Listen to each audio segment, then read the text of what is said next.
protagonistas. La Hora Clave, el diario informativo de la W.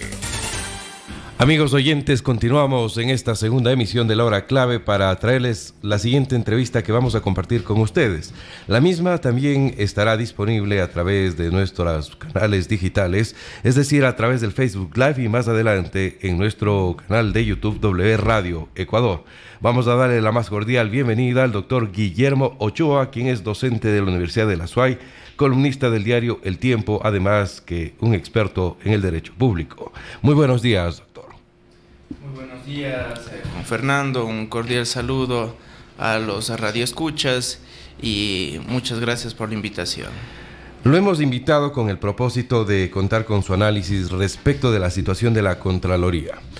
Desde un tiempo atrás, incluso desde el cambio del Contralor y desde que asume Pablo Celi o se pone al frente de la Contraloría General del Estado, esta ha empezado a emitir una cantidad de informes alarmantes, informes que hablan del mal uso de recursos públicos, el mal uso y abuso incluso de cargos, entre otros.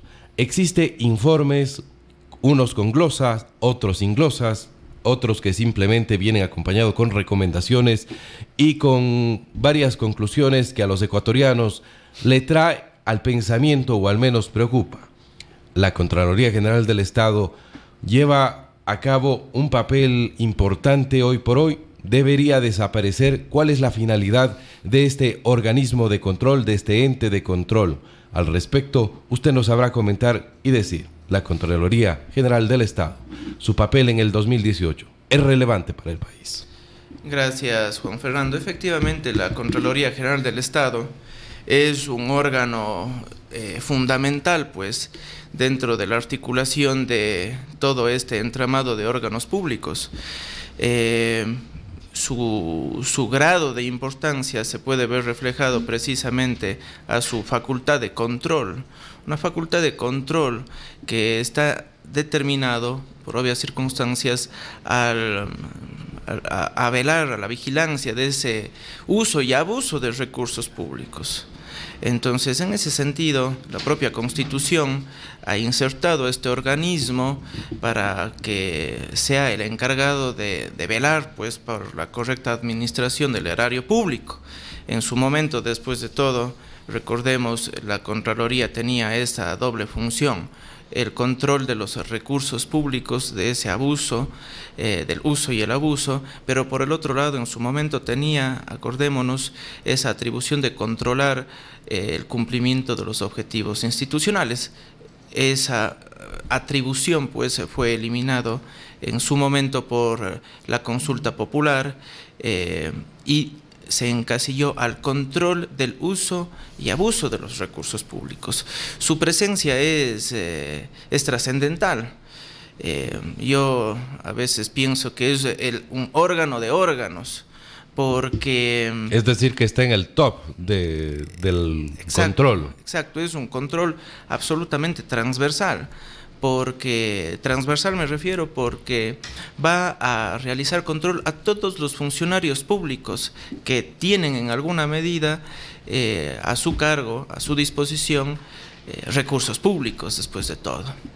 En ese sentido, al ser un órgano fundamental, técnico, por sobre todas las cosas, que maneja esos momentos y esos sistemas de control, y que trabaja de manera colaborativa, pues, con los órganos públicos, es clave su presencia y, por lo tanto, su permanencia en el ordenamiento jurídico. Tanto es así que en su momento la Constitución del 2008 trató también de fortalecerlo, incluyéndolo en la función de transparencia y control social. Es uno de sus miembros, precisamente por la trascendencia de sus actividades. Como digo, es eminentemente técnico con sus procesos de auditoría. Doctor, si hablamos de los informes, y para citar quizás de los más pesados, podemos citar el último que trasciende y habla del abuso de los aviones presidenciales. Pero antes de ellos, está el informe contra María Ángeles Duarte, también tenemos el informe contra incluso la actual asambleísta Marcela Aguiñaga. Estos dos últimos tienen la conclusión, una glosa millonaria, pero el Estado no recupera ni cobra un solo dólar. Por eso es que los ecuatorianos se preguntan si realmente la Contraloría llega a cumplir un papel trascendental o simplemente hace la emisión de documentos que no tienen valor alguno, puesto que no se logran ejecutar.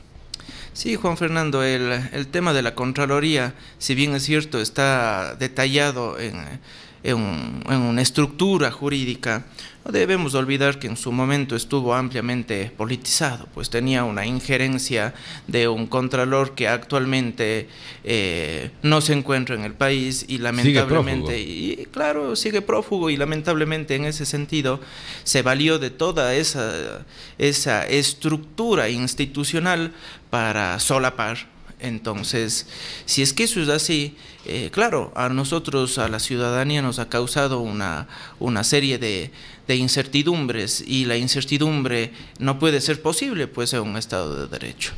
Entonces, en ese sentido, usted hace relación a estos informes de la Contraloría, de estas funcionarias públicas. Claro que nos llama la atención, precisamente porque si nosotros vemos, debe existir un correcto y un adecuado impulso en la consecución final de la aplicación de la glosa final.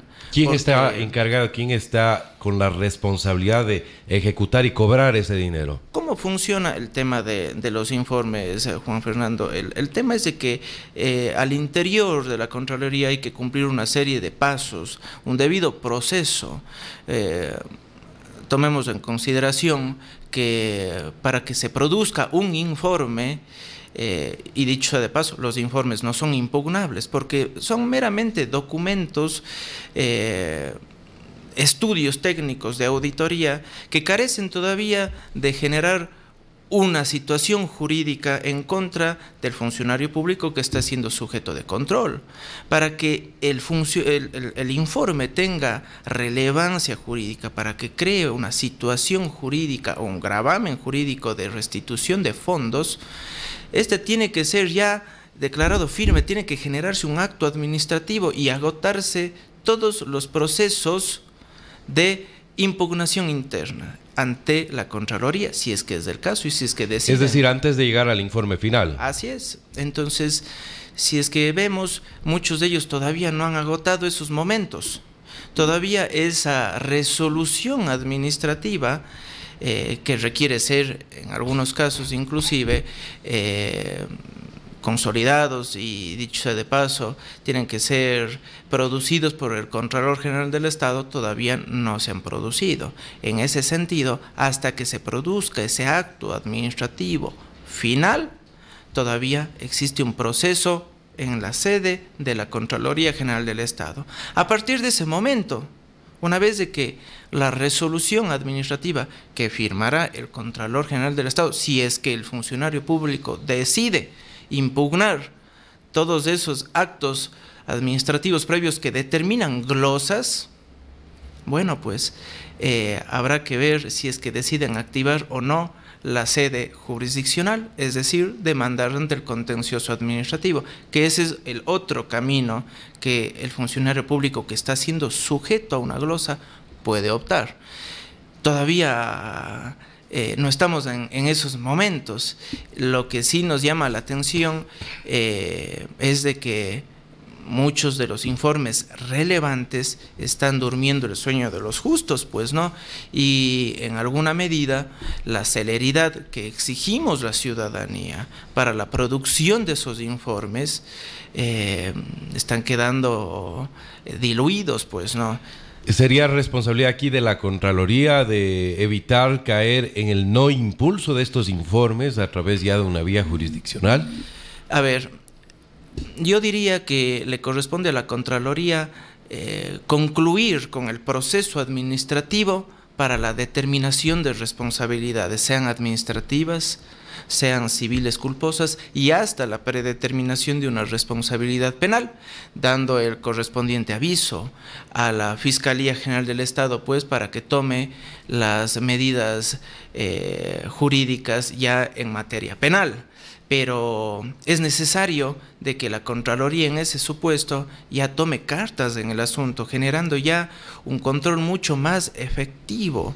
Hay muestras de que se está generando esa idea de generar un control a toda la gestión pública que se ha estado realizando en cuanto a la administración de recursos públicos. Pero la ciudadanía en este momento, dados los casos sonados de corrupción, exige más. Y precisamente nosotros estamos llamados a exigir más de este, como digo yo, un super órgano que ejerce control transversal sobre los funcionarios públicos. Doctor Ochoa, usted ha hecho mención, palabras de atrás, que la Contraloría, en su momento presidida por el Contralor Pollitt, quien hoy se encuentra prófugo en Miami, era una Contraloría politizada. Cuando hablamos de una Contraloría que ha pasado prácticamente una revolución, un huracán interno y ha puesto a la cabeza a Pablo Celi, ¿hablamos de esa misma Contraloría politizada o usted ve que empieza a, de alguna manera, esterilizarse el trabajo de la misma con la finalidad de dar cumplimiento a ese anhelo que usted ha hecho mención una y otra vez de los ecuatorianos? Sí, efectivamente, Juan Fernando, el tema de ese momento un tanto tenebroso que pasó la Contraloría, en la producción de todos esos actos administrativos de determinación de responsabilidades de glosas, muchos de ellos pueden ser hasta fuertemente criticados en cuanto a su legitimidad, pues, porque lamentablemente fueron firmados, fueron sacramentados por un contralor que tenía muchas veces conflictos de intereses. Entonces, ¿se puede rever, se puede reabrir esos procesos que en su momento llegaron ya a conclusiones? ¿Se puede en este momento hacer pie atrás y decir esto no está bien, vamos a cambiar lo que se dijo en su momento en ese informe? Así es, mientras el acto administrativo final no haya causado estado, eso quiere decir que ya se mantenga firme, es posible que se retome el control y se lo lleve por la senda adecuada.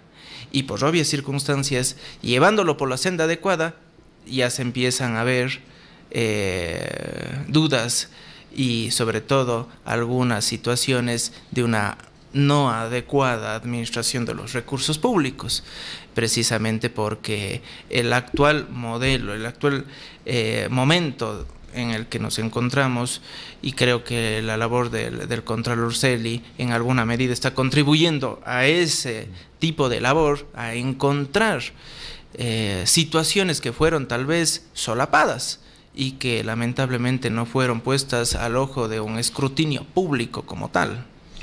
Doctor, finalmente cabe hacernos la pregunta, ahora que se vienen las elecciones, hay muchos candidatos que incluso tienen, y pesa sobre ellos, informes de Contraloría, que como usted ha señalado pueden ser con conclusiones administrativas, civiles, incluso, pues, no sé si el término está correcto, absolutorias y desde luego penales.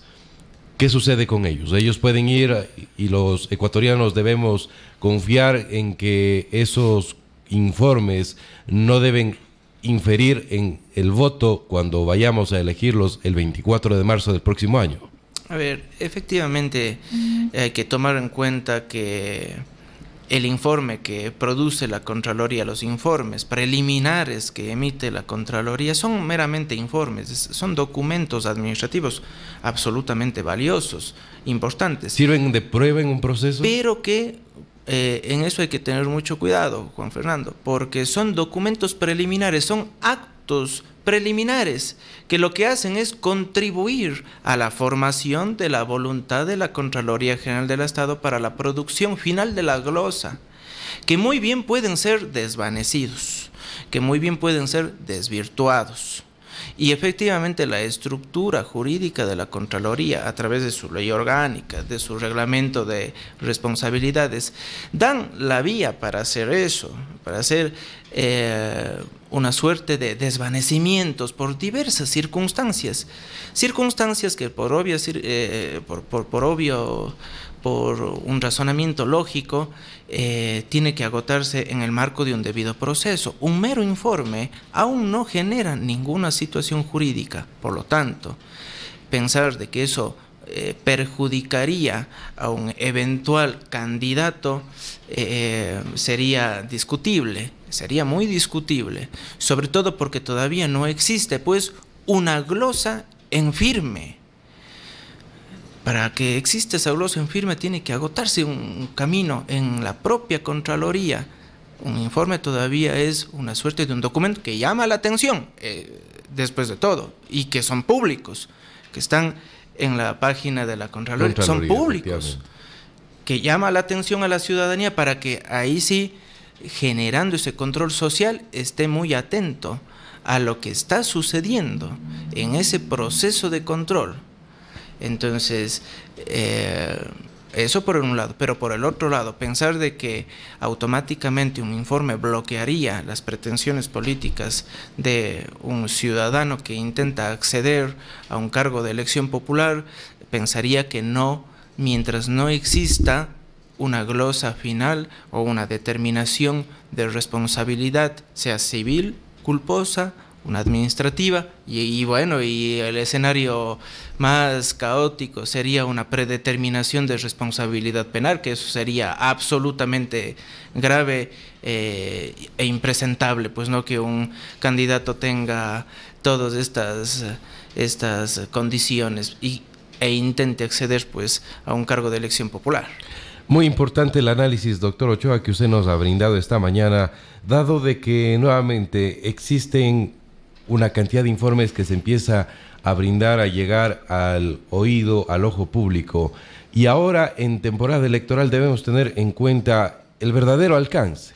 ¿Cuál es el papel de la Contraloría? Y como lo ha sabido usted señalar, más allá de que este ente regulador, este ente de control haya perdido su eficacia, es un ente que debe tener una trascendencia por lo menos más que importante, porque de ahí desprende precisamente un control al uso y abuso de los recursos de los ecuatorianos. Muchísimas gracias. Gracias a ustedes. Amigos oyentes, ustedes escuchan La Hora Clave a través de la 90.1 FM. Inicia publicidad.